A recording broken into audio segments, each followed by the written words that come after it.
los conductores ebrios un chaleco y le dan ese regalo especial a aquellas personas que son procesadas por conducir bajo los efectos etílicos, bajo los efectos del alcohol.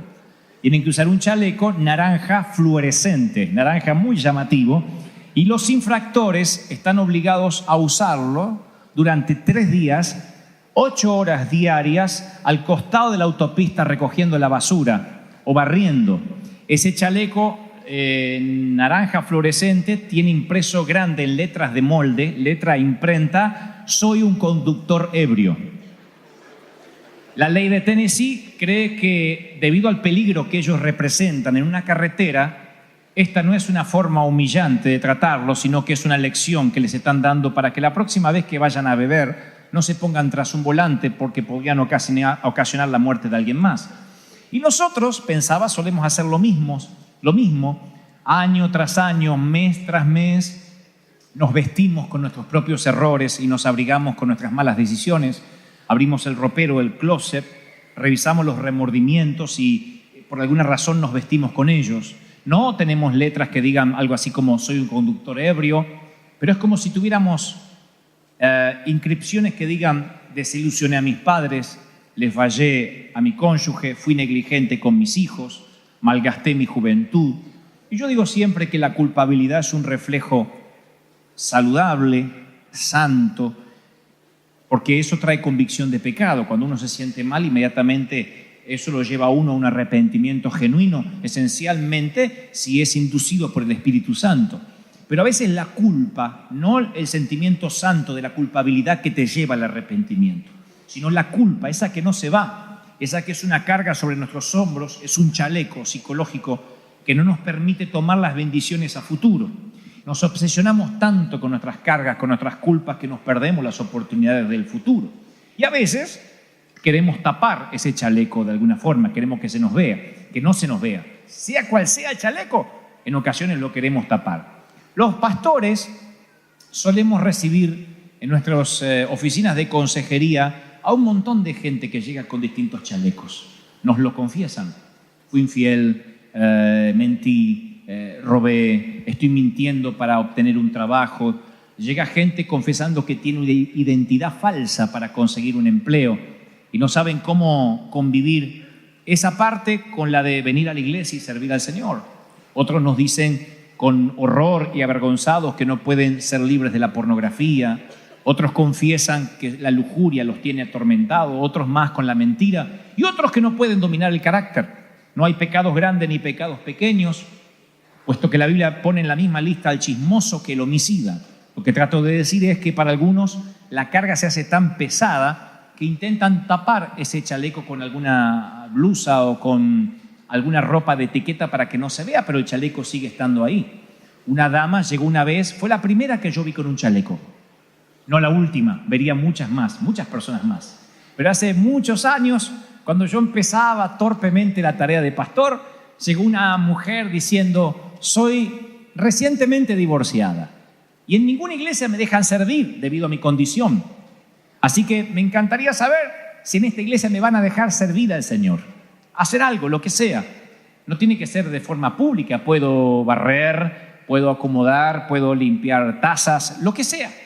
Mi pregunta fue: ¿y por qué quieres hacer algo? Y ella me dijo: porque me siento bien haciendo algo para Dios. No me siento tan culpable de haberme divorciado.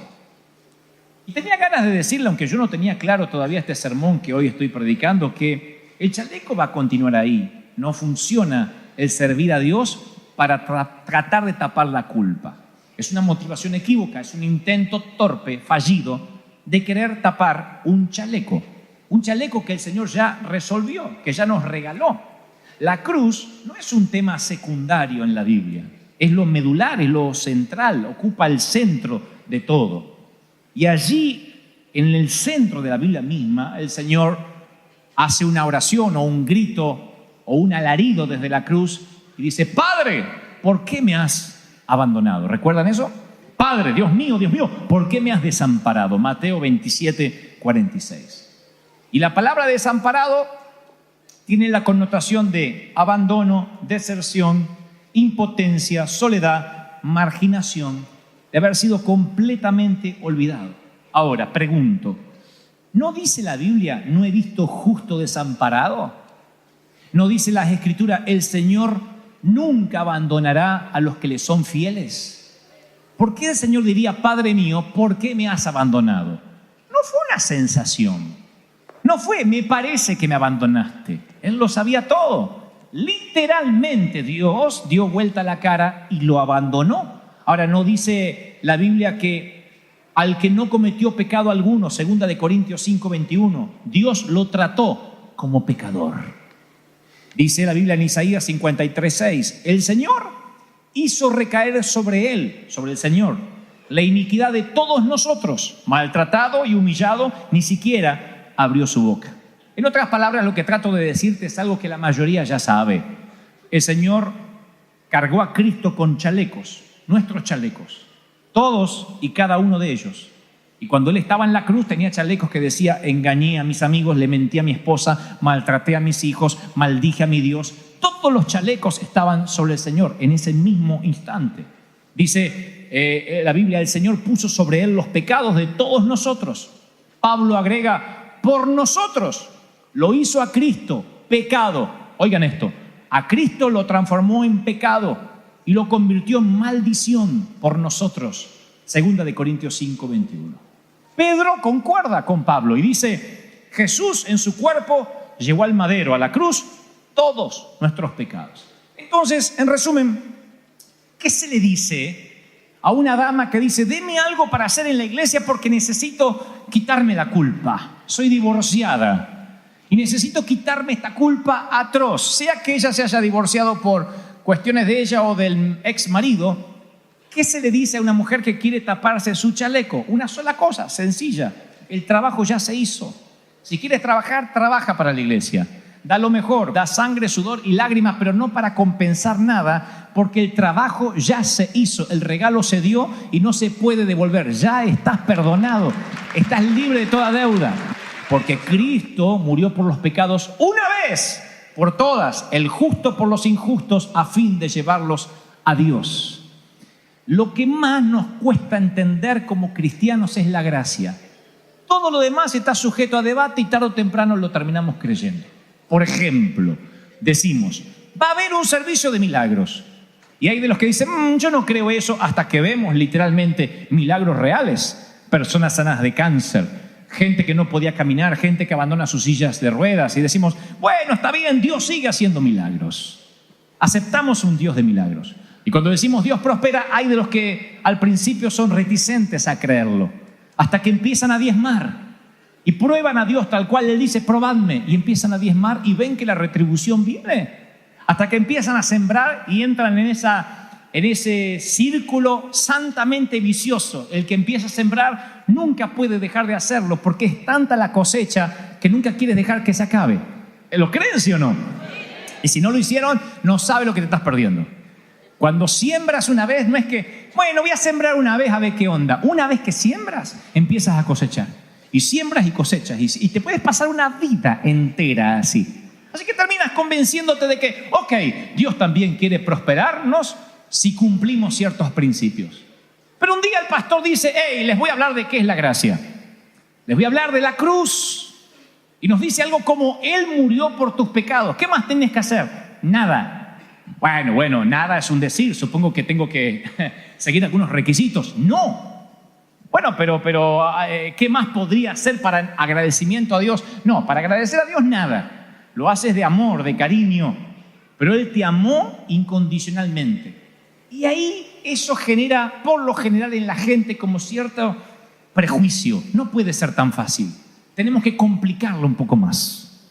Tenemos que complicarla de modo que la gente entienda lo que es la gracia, porque si no, no lo va a entender. Ahora el Señor dice, lo único que tienes que hacer aquí es creer que yo ya lo hice todo. Cuando el Señor dijo, consumado es, no dijo, esto va a ser progresivo, o empezó algo. Dijo, está terminado, consumado es. Pero suena mejor decir, Cristo pagó el down payment y nosotros vamos pagando la gracia en cómodas cuotas. Y Cristo no hizo el primer pago. Y nosotros tenemos que seguir pagando las cuotas, le guste o no le guste, hasta los que me atacan por YouTube, Cristo ya lo hizo todo. Todo, no hay nada más por hacer. ¿Cuántos reciben esto? Díganme amén. El 16 de agosto de 1987, el vuelo 255 de Northwest Airlines se estrelló al despegar del aeropuerto de Detroit. El 16 de agosto de 1987 fallecieron 155 personas. Solo hubo una sobreviviente, Cecilia, de 4 añitos. Cecilia, de 4 años, de Tempe, Arizona. Sobrevivió de manera tal que no tenía un solo rasguño y los socorristas pensaron que no estaba en el vuelo, que posiblemente ella estaba en uno de los automóviles con los cuales se estrelló el avión. Pero como no tenía ni un solo rasguño, de 155 pasajeros muertos, una sola sobreviviente no tenía nada, ni un moretón. Pensaron que no estaba en el avión hasta que ella misma decía que sí estaba en el avión y aparecía en la lista, obviamente, de pasajeros. Descubrieron que sobrevivió porque mientras que el avión se estaba estrellando, su mamá se sacó el cinturón de seguridad. Su mamá se llamaba Paula Sichan, se desabrochó el cinturón, se arrolló delante de su hija y la rodeó con sus brazos y la cubrió con el cuerpo, la protegió de la fuerza del golpe y de las llamas. Absorbió todo el impacto la mamá y la niña fue la única sobreviviente de todos los pasajeros que estaban en el vuelo de Northwest. Dios hizo lo mismo con nosotros. Nos abrazó fuerte y asumió todo el impacto de la caída. Todo, nos abrazó y dijo, todo se cumplió, consumado es. Y nosotros nos vemos sin ningún rasguño y decimos, no puede ser, tiene que ser algo, no puede haber sobrevivido algo demasiado grave. Ahora, cuando la niña de 4 añitos no la entrevistaban porque es pequeña, pero sí la mostraban en televisión, decían no pudo haber estado en el accidente porque no tenía nada, ni despeinada. Lo mismo ocurre con nosotros cuando decimos, el Señor me perdonó, y decimos, bueno, no debe de ser tan grave de lo que te perdonó, porque no tiene ni un solo rasguño. Lo que pasa es que el Señor lo que hizo es literalmente asumir todo el golpe, asumió toda la caída, todo el golpe de la caída, y literalmente todos los chalecos se los puso Él para que hoy se te vea así, sin un rasguño, y casi se te vea un santo. Para que se te vea así como eres. Entonces, cuando uno entiende eso, se da cuenta de que cuando el Señor dijo, consumado es, dijo, no hay nada que tú puedas agregar. Y no solo eso, no solo que nos quitó los chalecos viejos, sino que nos renovó el guardarropa. Porque dice, todos los que han sido bautizados en Cristo, Gálatas 3:27, han sido revestidos de Cristo. Revestido, la ropa que usabas hasta ayer está pasada de moda. Él te reviste con un nuevo traje. ¿Y qué dice tu nuevo chaleco hoy para fin de año? Real sacerdocio, completos en el Señor, libre de condenación, seguro en Él, ungido, colaboradores de Dios, hechura divina, templo de Dios. Alguien tiene que aplaudir más que eso si lo están recibiendo. ¡Aleluya! Oigan, aquí va otro de los regalos. Esto como cuando uno va al arbolito y dice, otro más, y sí.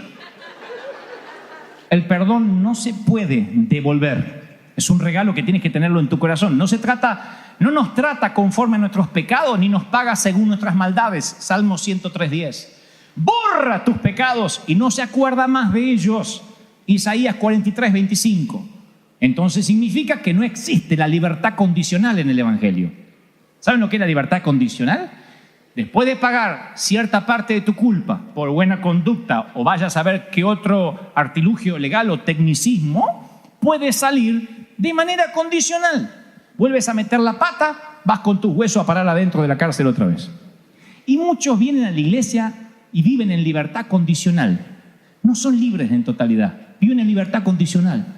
No quiero hacer enojar a Dios, ya este año lo hice enojar como 2 veces, la tercera me pega una patada.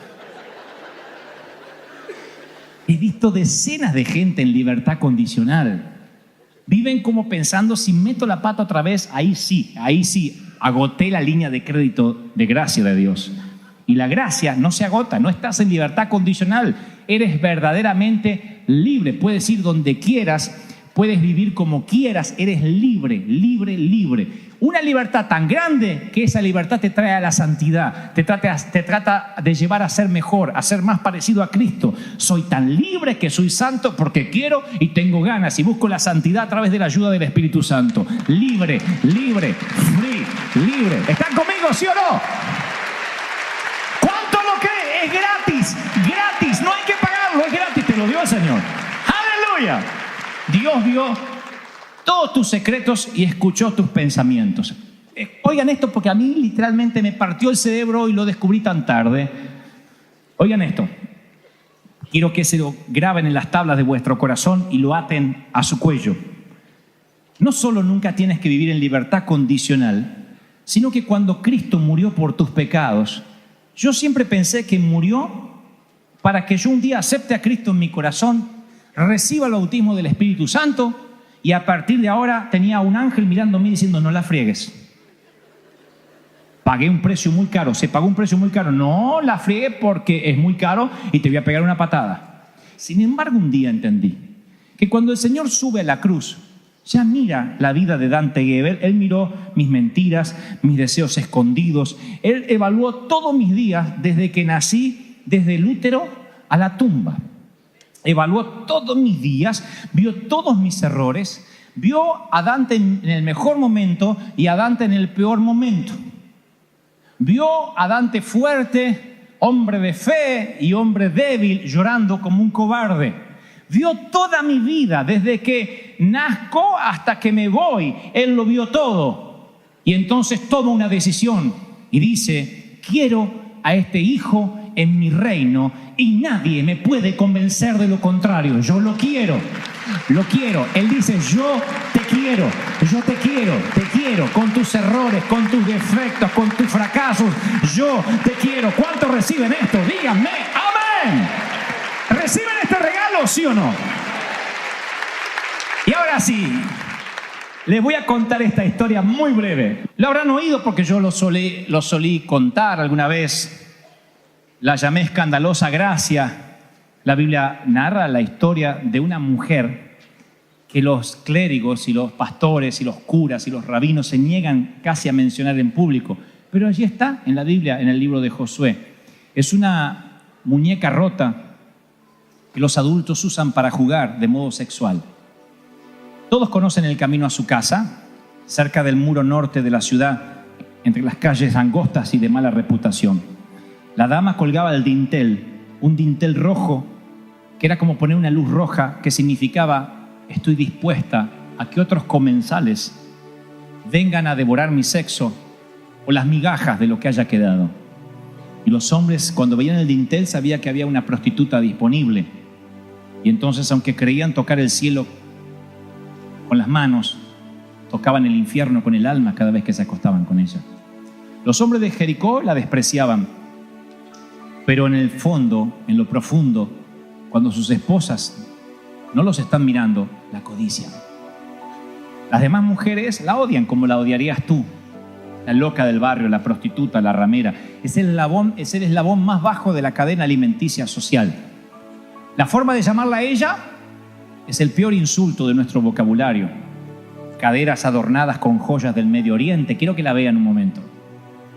Hay una piedra preciosa de tierras lejanas que cuelga en el perfecto ojo de su ombligo, que exhibe sin pudor, con lujuria, con exuberancia. Tiene piel color miel, ojos felinos que acechan. Ella conoce los secretos de todos. La Biblia dice que hasta el rey de Jericó la conocía. Capitanes, soldados, religiosos, comerciantes y viajeros. Ella conoce los secretos de todos porque todos en algún momento se han acostado con ella. De ella nadie sabe demasiado. Solo la Biblia narra que tenía padres y hermanos que se avergonzaban de ella. Pero ella va a prestar un servicio a la comunidad. Dios nos va a dar una lección. Dios le va a quitar el chaleco de prostituta y le pondrá otro que quedará para la historia toda la vida. Jericó es la cabeza de playa de Canaán. Allí tiene una fluida actividad ubicada al sur del valle de Canaán. Y allí llegan los 2 espías. Moisés envía 2 espías a ver cómo es la tierra que van a conquistar por orden divina. Y los 2 espías, de entre todos los lugares que tienen para ocultarse, se ocultan en el prostíbulo. No piensen mal, es el lugar donde nadie pregunta nada. Es el sitio donde cualquier foráneo pasa desapercibido y las prostitutas tienen la política de no preguntar nada. Así que los dos caminantes entran al prostíbulo y de todos los reyes, de todas las personas influyentes, de todos los comerciantes honestos, Dios decide hacer un pacto con una ramera. Dios decide tocar una prostituta. Lo digo por si alguien dice, bueno, está lindo el mensaje de hoy, pero yo soy demasiado malo. Fíjense cómo la historia comienza en Israel. Y diré esto otra vez, aunque después lo vuelven a poner en YouTube y dice, ¿cómo se atreve a comparar una cosa con otra? Si compararía el poder de Dios con una ramera, nadie se ofendería. Pero hay muchos religiosos que dicen, toca cualquier cosa menos la gracia. Es demasiado gratis. Ya nos molesta que no tengamos que hacer nada como para que la abarates más aún. No la abarato. Digo que la prostituta y la gracia se parecen mucho porque a ninguna de las dos le importa con quién se meten. A ninguna le importa tu pasado. A ninguna le importa tu apariencia. Si estás limpio, si estás sucio. Una lo hace con cualquiera. La otra también. Nada más que una lo hace por dinero. La otra lo hace por amor. La gracia es por amor. La gracia dice, yo te perdono. Y esta historia es acerca de ti y de mí. Yo sé que nos da asco cuando alguien no tiene nuestra higiene espiritual, cuando alguien no canta nuestras canciones, pero Dios sigue buscando prostitutas y gente deseable para hacer un nuevo pacto. Dios sigue buscando la gente esa que nosotros no nos atrevemos a mirar y nos molesta que se siente en la iglesia. Rahab se llama la mujer. Rahab. ¿Y creen que es una prostituta que aparece y desaparece como un personaje de reparto? Oh, no, señor. Su informe misionero, lo que ella le dirá a los 2 espías, los hará conquistar a todos Jericó. No serán las vueltas necesariamente. Será ella la que infunda valentía en estos hombres y ellos por consecuencia infundan esa valentía en Josué y en el resto del pueblo. Es su informe misionero. Y ese mismo listón rojo que usa para pecar, ahora la va a salvar de la muerte. Porque los muchachos, los espías le dicen, cuelga el listón. Como si estuvieses disponible para atender más hombres. Excepto que cuando estemos derribando las casas y matando a todo el mundo, veremos el listón y no te tocaremos a ti ni a tu familia. Y la prostituta, la vergüenza del apellido, ahora es la puerta de salvación para sus padres, para sus hermanos. No los tocan porque hay un listón rojo. Lo mismo que usó para pecar es lo mismo que ahora la salvará. Algo Dios te quiere decir esta mañana. No es un personaje de reparto. Rahab se enamoró de alguien de la tribu de Judá. A mí me gusta pensar que fue uno de los espías. Se enamoraron a primera vista. Nunca se pudieron olvidar. No dice la Biblia cómo se llamaban los espías, así que a mí me gusta pensar y ponerle algo de amor y de romanticismo a la historia, que se volvieron a encontrar luego de la batalla. Salmón se llamaba el muchacho. Tuvieron un hijo llamado Boz. Boz se enamoró de una mujer gentil llamada Ruth. Tuvieron un hijo llamado Obed, que tuvo un hijo llamado Isaí, el papá de David. 25 generaciones después nacería el Señor Jesucristo. Así que más respeto, no es prostituta, es una abuelastra de nuestro Señor.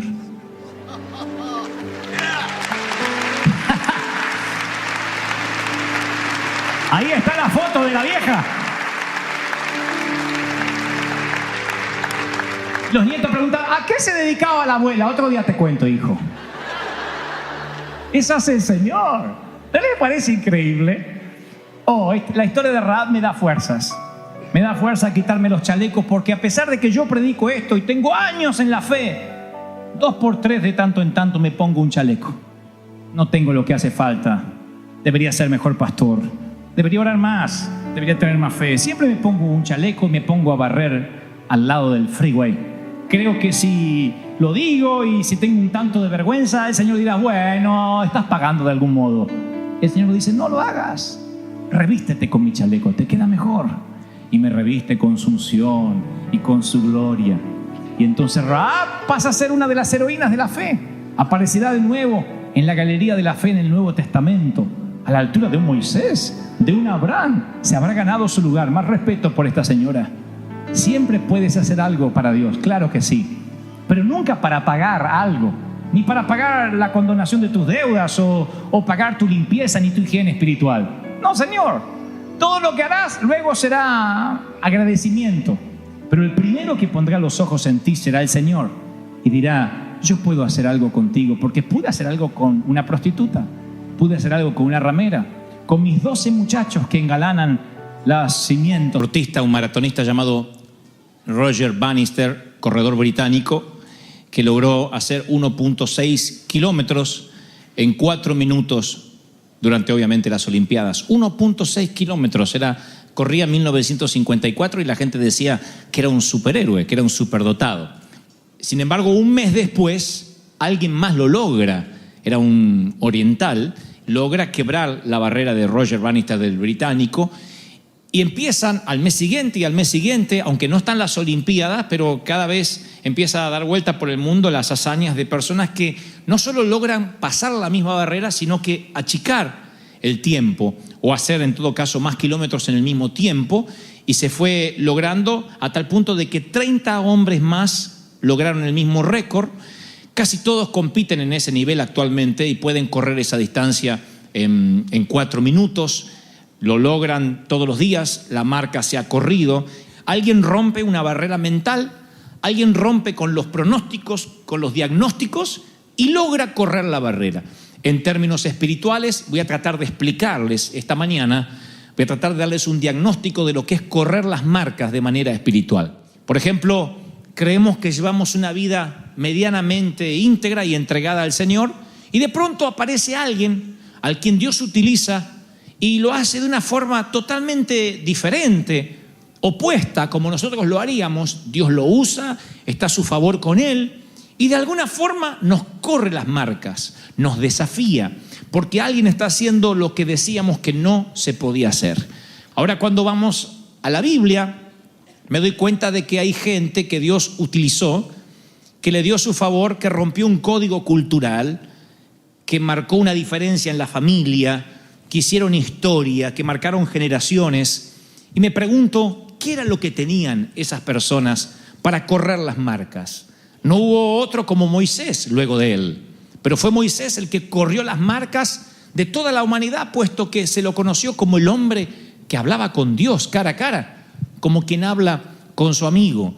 Conocemos a David y corre las marcas de todos los guerreros al ver a el ejército de infantería de Israel teniendo miedo de Goliat, y sin embargo él diciendo, se ha atrevido a desafiar a los escuadrones del Dios viviente, y corre las marcas. Me imagino la carita de los soldados viendo que quien corre las marcas, quien rompe el récord, quien sube la valla, no es un soldado más de infantería, no es un guerrero entrenado, sino un simple pastor de ovejas. Ese es el modus operandi de Dios: tomar lo que no es para que sea, y para que lo necio y lo vil y despreciado del mundo avergüence a los sabios y a quien creen que lo saben todo. ¿Me siguen hasta ahí, sí o no? Entonces quiero ir al punto y decirles lo que el Espíritu Santo me dijo que les dijera esta mañana. Yo le decía, Señor, ¿qué hace que gente tenga tal favor, que pueda correr las marcas continuamente, que siempre esté un paso adelante, que escuche el corazón de Dios? ¿Cuáles son las características de gente como, por ejemplo, Josué, a quien Dios le dice, levántate, pasa este Jordán a la tierra que yo te doy, y escuchen esto, yo te voy a entregar todo lugar que pise la planta de vuestro pie? Entonces yo decía, Señor, ¿qué características tenía Josué para ganarse semejante bendición? La Biblia dice que en primer lugar Josué fue obediente. Si hay que buscar una cualidad en este varón, es que era obediente. Se cree que Josué tenía 40 años la primera vez que aparece su nombre narrado en la Biblia. Posiblemente pasó 4 décadas de su vida en las canteras de Egipto haciendo ladrillos. Ese era su trabajo. Él no es comandante, él no es oficial, él no está entrenado para la guerra, él no maneja espada, él es un esclavo, él es albañil, él es pintor, él es constructor, pero en Egipto. O sea, ni siquiera es su oficio, es lo que tuvo que hacer a fuerza de estar prisionero. Sin embargo, la Biblia menciona en Éxodo 17:9 que Moisés le dijo a Josué, escogeré varones y saldrán a pelear contra Amalek. Yo estaré, dice Moisés, sobre la cumbre del collado y la vara de Dios en mi mano. E hizo Josué como le dijo Moisés, peleando contra Amalek. Más adelante dice, y Josué deshizo a todo el ejército de Amalek y a su pueblo a filo de espada. Moisés, cuando tenía la misma edad, fue llamado y puso 1000 excusas. Cada vez que aparece Josué dice, e hizo como le dijo Moisés, obedecía. Josué era un lugarteniente ideal que cualquier primer ministro quisiera tener. Un segundo a bordo soñado. Esas personas que no cuestionan, que no están diciendo ¿y por qué? ¿Y por qué no me lo explican? No lo entiendo, nunca. Jóvenes, no pretendan que Dios los use, que Dios los envíe a las naciones, que Dios los levante en la música, si no puedes obedecer a tu padre o a tu madre cuando te dice junta la ropa del cuarto. Si no puedes obedecer en algo básico en tu casa, olvídate que vas a poder obedecer a Dios. La obediencia siempre se muestra en las pequeñas cosas. No aparece un registro en la Biblia donde Dios haya levantado un rebelde que nunca levanta el calzón, pero Dios lo envía de misionero a Japón. No envía, no pasa. Dios necesita que tu obediencia sea aprobada en el colegio, en la facultad, en la universidad, en el high school, donde vayas. Si eres un adulto y trabajas en tu trabajo, ser obediente con tus jefes, aunque sean malos jefes. Orar por tus gobernantes, aunque no te gusten. La obediencia es una condición que yo creo que Dios observa muy de cerca. Hay que obedecer. ¿Cuántos dicen lo que tú me envíes, Señor? Ahora algunos dicen, Señor, heme aquí y envíalo a Él. Tienes que decir, heme aquí, envíame a mí. Porque muchos obedecen, pero para que vaya el otro. Somos nosotros los que tenemos que obedecer. Lo segundo que tenía Josué para correr las marcas, para tener este favor indescriptible, que yo veo que él acepta el lugar que le tocó, que Dios le dio. Josué tuvo que pelear y la atención, los reflectores no están sobre él, insisto. Moisés está allá arriba, Aarón y Hur sostienen sus brazos y es Josué quien está peleando la batalla. Y hay momentos en que tú dices, a mí siempre, pastor, me tocó pelearme la vida así, estar abajo, ¿sabes? Yo nunca supe lo que es tener arriba los reflectores y que me agradezcan. Yo siempre me tocó estar en las sombras, trabajando, en el anonimato. Mis hijos ni reconocen lo que yo he hecho, las noches en vela que he estado orando por ellos, ayudándoles no solo en la tarea, sino quedándome despierta, aún después que ellos se entregaban en los brazos de Morfeo. Yo estaba orando por ellos y clamando, y ni lo saben. Y un día esos muchachos se casan y resulta que el héroe es papá. O al revés. Y tú dices, a mí siempre me tocó estar en el valle y otros se llevan el mérito, otros son los que se llevan la honra. Y está bien que la gloria es de Dios, pero Dios también nos enseña a nosotros no a llevarnos la gloria, sino a que debemos honrar. La honra es un principio bíblico. No veo en la Biblia, no hay un solo registro que Josué se pusiera celoso por el lugar que Dios le dio, le asignó. Entonces, en primer lugar veo que Josué era obediente y en segundo, nunca se quejó por el sitio donde Dios lo puso. Amado, bendice donde Dios te puso. Celebra este tiempo porque no va a volver. No sé cuál es tu lugar, pero es un tiempo, si no estás haciendo nada, para aprender, para recibir, para nutrirte. Los tiempos de la universidad espiritual, ¿cómo los añoro? ¿Cómo añoro los tiempos en que yo me sentaba y simplemente levantaba los brazos y el pastor se mataba para buscar la voluntad de Dios y ver qué tenía para mí? ¿Cómo me gustaba? Yo decía, algún día voy a predicar, pero algo me decía en mi corazón, celebra este tiempo y disfrútalo. Amontona depósito, sigue de cerca al ungido porque algún día vas a necesitar guiar y todo lo que aprendas ahora lo vas a implementar. Así que Dios está hablando a alguien también. Le digo al Señor, ¿qué otra cualidad veo en Josué para que le digas, te daré todo lugar que pise la planta de tu pie, para que corra las marcas? Y veo que él se resigna a quedarse solo en ocasiones. Porque cuando regresa, y él es uno de los 12 espías, y regresa de mirar la tierra que Dios le manda justamente a espiar, él dice, tomemos posesión de la tierra porque más podremos nosotros que ellos. Jehová está con nosotros, los comeremos como a pan, dicen Josué, y otro que tenía su mismo espíritu que se llamaba Caleb. Y el pueblo habló de apedrearlos simplemente por tener un espíritu diferente.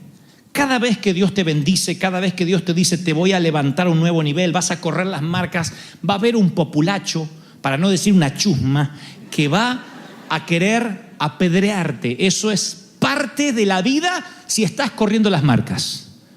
Cuando Dios te da un espíritu diferente, mi amado, lo más probable es que tengas a tu oficina en contra, que tengas a tus familiares, muchas veces dentro de tu seno familiar, gente en contra. Porque dice, ¿de dónde saliste si te conocemos?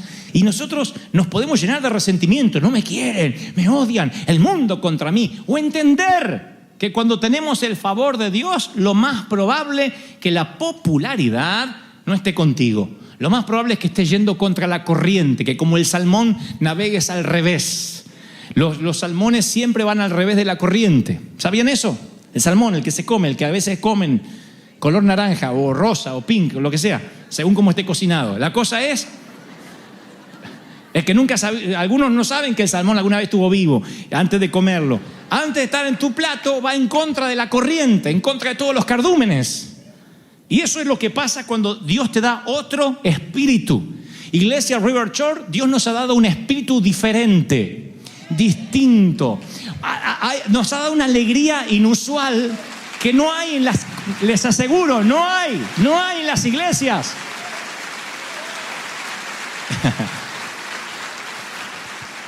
¿Qué otra cosa tenía Josué? Que actuaba de inmediato.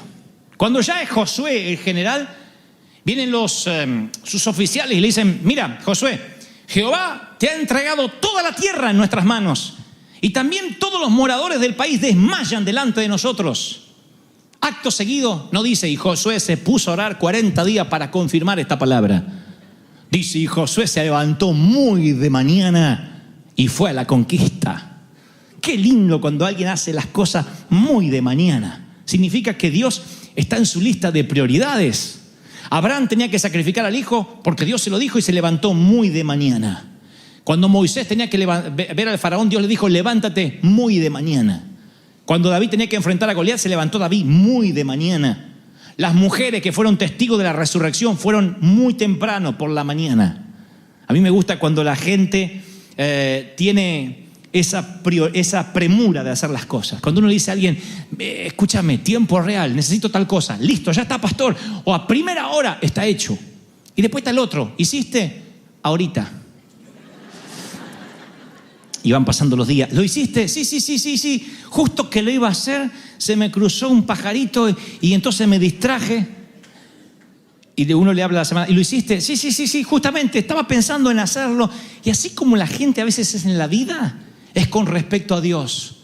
Yo traté de investigar la vida de Josué y dije, Señor, muéstrame los ítems, los tips de lo que este tipo tenía. Y dentro de las cosas que descubro es que era obediente, que aceptaba el lugar que Dios lo puso, pero por sobre todas las cosas que el tipo era expeditivo, rápido. Hasta para traicionar tienes que hacerlo ya. Judas, lo que vas a hacer, hazlo pronto.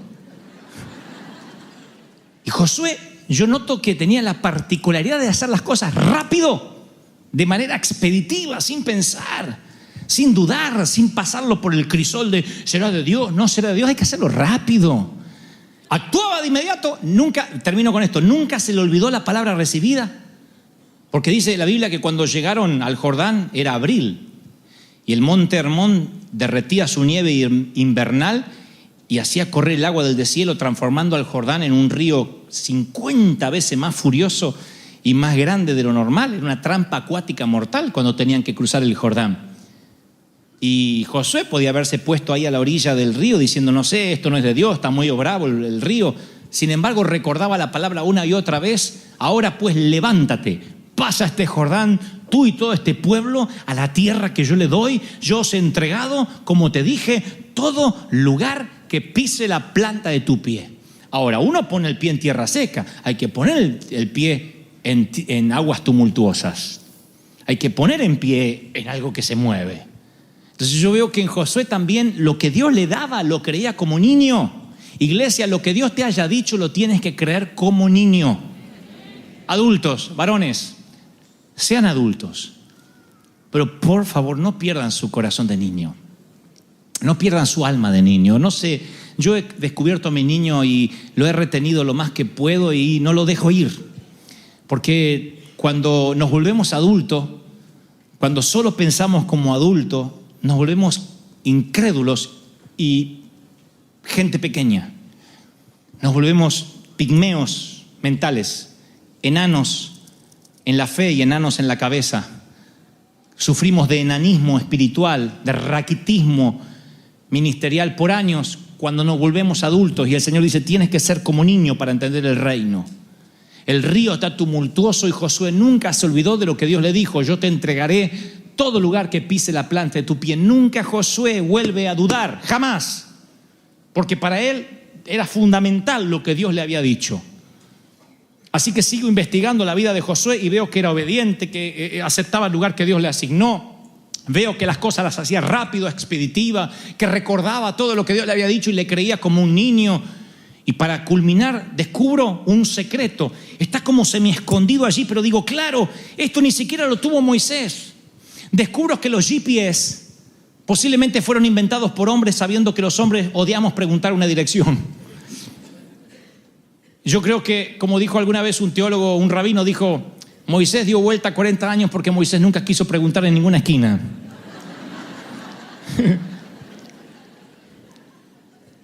En el tercer capítulo de Josué se menciona 10 veces la palabra el arca del pacto.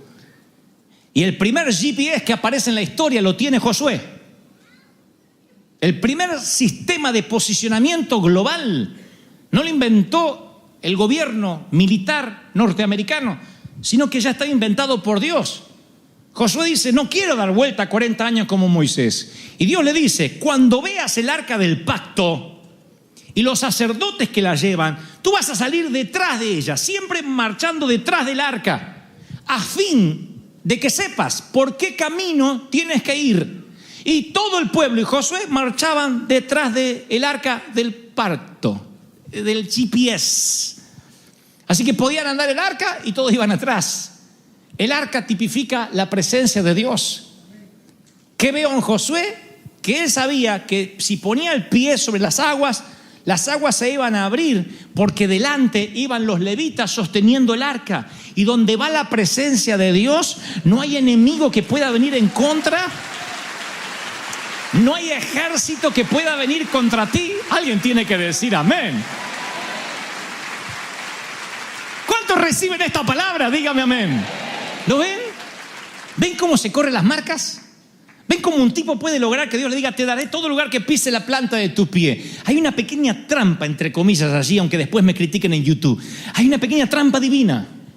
La trampa es: te daré todo lugar que pise la planta de tu pie, Josué, porque yo sé que nunca caminas solo, que mi presencia está delante, así que por consecuencia no estás yendo donde quieras, ni poniendo el pie donde se te antoje, sino que estás colocando el pie donde yo te estoy guiando con el arca delante. O sea, estás guiándome, estás siendo guiado por mí y me estás siguiendo. Por eso todo te sale bien. Todo está encadenado una cosa con la otra. Te daré todo lugar que pise la planta de tu pie. Ok. Pero aquí tengo el Jordán y está muy alto y vamos a morir. Pon el arca y los sacerdotes que vayan delante. Y tú sigue el GPS. Si Dios te dice que hay camino, es porque hay camino. Y si no lo ves, Él va a abrir sendas donde no las hay.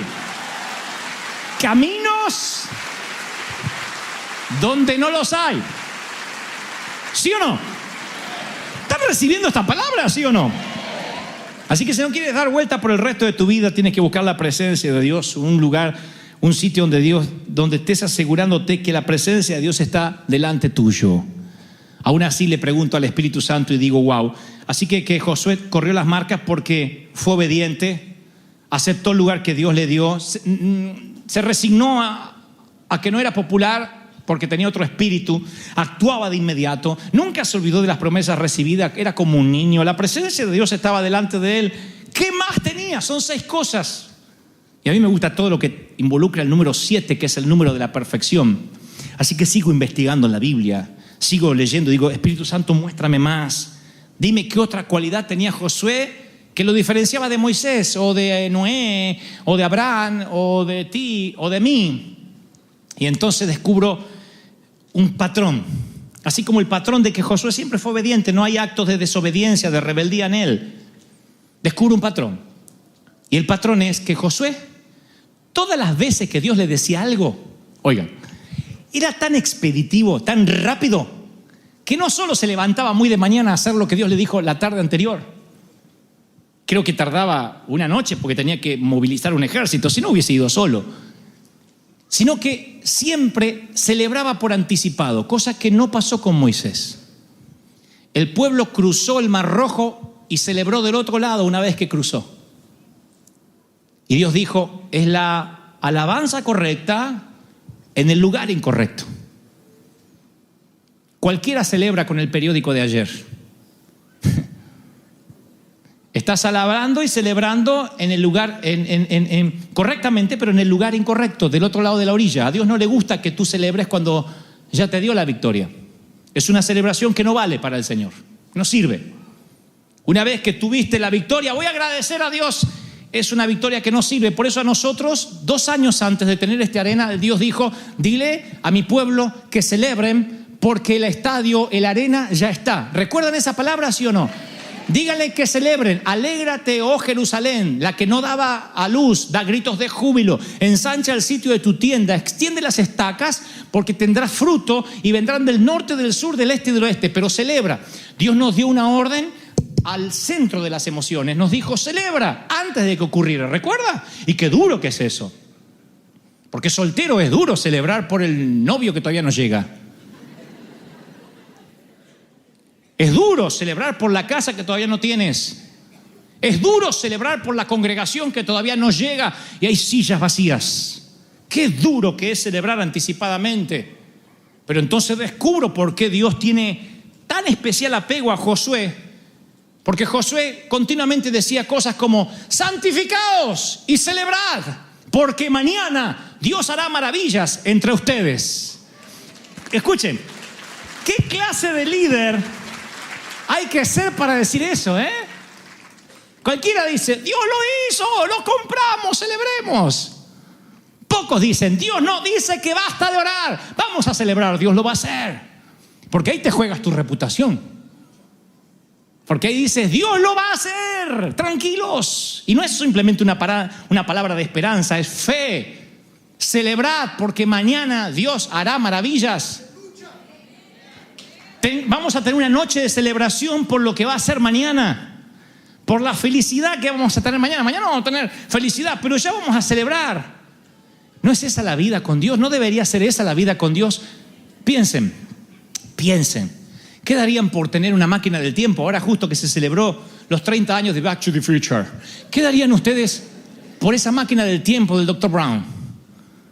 Y poder ir al futuro y ver que lo que te preocupa hoy no es digno de que ocupe tu mente. Y ver que terminas feliz. Que tus sueños se cumplen. Que tu esperanza se hace realidad. Y entonces vuelves al presente y dices, no me voy a preocupar, estuve ahí. Todo está bien. No solo no te preocupas, sino que la gente va a hablar de apedrearte porque vas a tener otro espíritu de decir, ¿sabes? Voy a celebrar por cómo va a terminar mi vida. Voy a celebrar porque voy a salir de esta.